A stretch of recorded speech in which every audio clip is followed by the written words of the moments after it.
കുഞ്ഞു കുട്ടികളോട് ഒരു വിധത്തിലും കഥകൾ പറഞ്ഞു കൊടുക്കും. കഥകൾ എന്ന് പറയുമ്പോൾ മറ്റൊന്നുമല്ല, ഈ പ്രേതകഥകൾ അങ്ങനെയുള്ള മറ്റുള്ള സംഭവങ്ങളൊക്കെ ഉണ്ടല്ലോ, അത് കുഞ്ഞിനെ പറഞ്ഞു കൊടുക്കരുത്. പറഞ്ഞു കൊടുത്തു കഴിയുമ്പോൾ അത് അവരുടെ മനസ്സിൽ അന്നേരം അവർക്ക് വലിയ സന്തോഷമായിരിക്കും.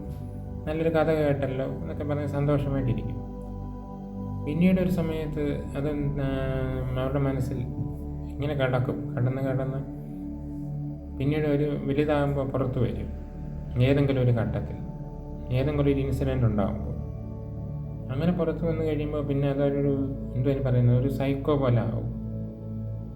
അവരുടെ മനസ്സിൽ അമ്മ പറഞ്ഞതോ അല്ലെങ്കിൽ മറ്റൊരാൾ പറഞ്ഞ കഥകൾ ഇട്ട് കണക്ക് കൂട്ടി അത് വേറൊരു രീതിയിലേക്കാക്കി പിന്നെ കാണുന്നതെല്ലാം അങ്ങനെയാണെന്ന് ഒന്ന് ചിന്തിച്ച് കൂട്ടി ഒരു മാനസികമായൊരു ബുദ്ധിമുട്ടിലേക്ക് പോകാൻ ചാൻസ് ഉണ്ട്.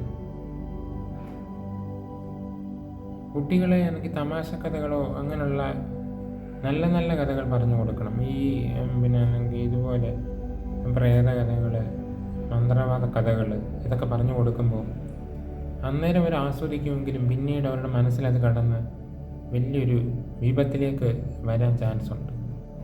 ഞാനങ്ങനെ ഒത്തിരി പേരെ കണ്ടിട്ടുണ്ട്. അതുകൊണ്ടാണ് ഇങ്ങനെയൊന്ന് പറഞ്ഞത്. പണ്ട് തൊട്ടേ ഉള്ള പരിപാടിയാണ്. ആൾക്കാർക്ക് അമ്മൂമ്മമാരൊക്കെ ഉള്ളപ്പം ഇങ്ങനെ കഥ പറഞ്ഞു കൊടുക്കും.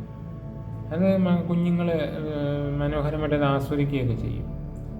പിന്നീട് ഒരു ഘട്ടം വരുമ്പോൾ അവർക്കത് എന്തെങ്കിലും ഒരു പ്രശ്നം മനസ്സിന് വരുമ്പോൾ താങ്ങാൻ പറ്റാതെ വരികയും, പക്ഷേ ഇതായിട്ടല്ല കാണിക്കുന്നത്, വേറെ രീതിയിൽ എന്തെങ്കിലുമൊക്കെ സംഭവങ്ങളായിട്ട് കാണിച്ചിട്ട് അവർക്ക് തലകറക്കം, അതുപോലെ പിന്നെ പനി, വിട്ടുമാറാത്ത പനി, അങ്ങനെ ബോധക്ഷയം അങ്ങനെയൊക്കെ വരാൻ ചാൻസ് ഉണ്ട്.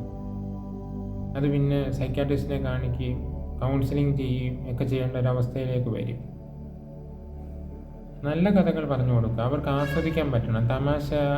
തമാശ കഥകളൊക്കെ ഉണ്ടല്ലോ, അതുപോലത്തെ കഥകൾ പറഞ്ഞു കൊടുക്കുമ്പോൾ അത് വലിയ ക്ഷതം ഉണ്ടാകത്തില്ല.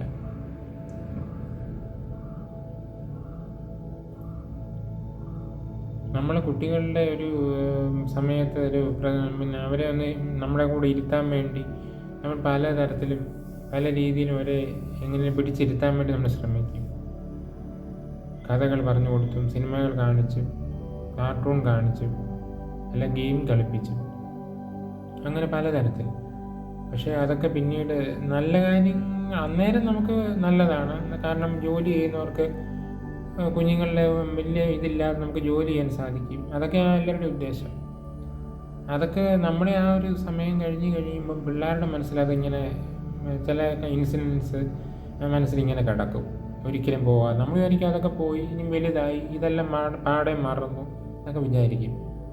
പിന്നീടായിരിക്കും ഇത് പുറത്ത് വരുന്നത്. കുറച്ച് വർഷങ്ങൾക്ക് ശേഷം എന്തെങ്കിലും വീട്ടിലൊരു പ്രശ്നങ്ങൾ വരുമോ, അല്ലെ അങ്ങനെ ഒരു നമുക്ക് താങ്ങാൻ പറ്റാത്ത എന്തെങ്കിലും ഒരു പ്രശ്നങ്ങൾ വരുമ്പോൾ ഇത് പുറത്തേക്ക് വരും. അന്നേരം വലിയ ബുദ്ധിമുട്ടാവും. നമ്മൾ പല ഡോക്ടർമാരെയും കാണിച്ച് ആകെപ്പാടെ മാനസിക സംഘർഷത്തിൽ വരാൻ ചാൻസ് ഉണ്ട്. കുട്ടികളിലെ നമ്മൾ ചെറിയ കുഞ്ഞുങ്ങളായിട്ടിരിക്കുമ്പോഴേ നമ്മൾ കൊടുക്കുന്ന മെസ്സേജുകളാണ് അവർ പിന്നീട് ഇങ്ങനെ പിന്തുടർന്ന് പോകുന്നത്. നമ്മൾ തലയിൽ നമ്മൾ കാണിക്കുന്നതാണെങ്കിലും പറഞ്ഞു കൊടുക്കുന്നതാണെങ്കിലും എന്താണെങ്കിലും ശരി, അതവിടെ നമ്മൾ വിചാരിക്കും കുഞ്ഞുങ്ങളിതൊന്നും അറിയുന്നില്ല, മനസ്സിലാക്കുന്നില്ല എന്നൊക്കെ വിചാരിക്കും. പക്ഷേ അത് അവരുടെ മനസ്സിൽ കിടപ്പുണ്ട്. അത് പിന്നീട് ഒരു സമയത്ത് അത് പുറത്തു വരികയും അത് വേറൊരു രീതിയിലേക്ക് വേറൊരു രീതിയിലേക്ക് അത് വഷളായി തീരുകയും ചെയ്യും. പിന്നീട് നമുക്ക് വലിയ ബുദ്ധിമുട്ടാവും. ഇങ്ങനെ ഹോസ്പിറ്റലിൽ കയറി ഇറങ്ങേണ്ട അവസ്ഥയൊക്കെ ഒരുപാടുണ്ടാവും. കണ്ടിട്ടുമുണ്ട് അങ്ങനെ പോകുന്നവർ.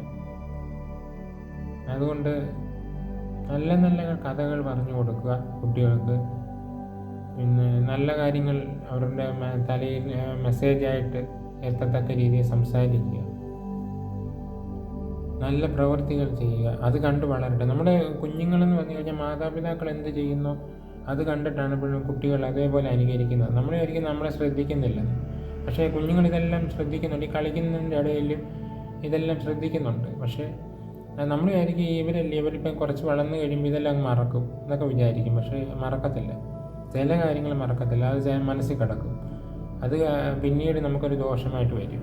അതുകൊണ്ട് ഓരോ പ്രവൃത്തി ചെയ്യുമ്പോഴും നമ്മൾ ശ്രദ്ധിച്ച് വേണം ചെയ്യാൻ. കുട്ടികളോട് പറയുന്നതാണെങ്കിലും പ്രവർത്തിക്കുന്നതാണെങ്കിലും കാണിക്കുന്നതാണെങ്കിലും നല്ല കാര്യങ്ങൾ കാണിക്കുക, നല്ല കാര്യങ്ങൾ പറയുക, നല്ല രീതിയിൽ ചിന്തിക്കാൻ പ്രേരിപ്പിക്കുക. നാളത്തെ തലമുറ നല്ലൊരു തലമുറയായി നമുക്ക് വാർത്തെടുക്കാം. നല്ല ചിന്താശേഷിയിലൂടെ അവർ ഉയർന്നു വരട്ടെ. എല്ലാവർക്കും സ്നേഹം നിറഞ്ഞ നന്ദി.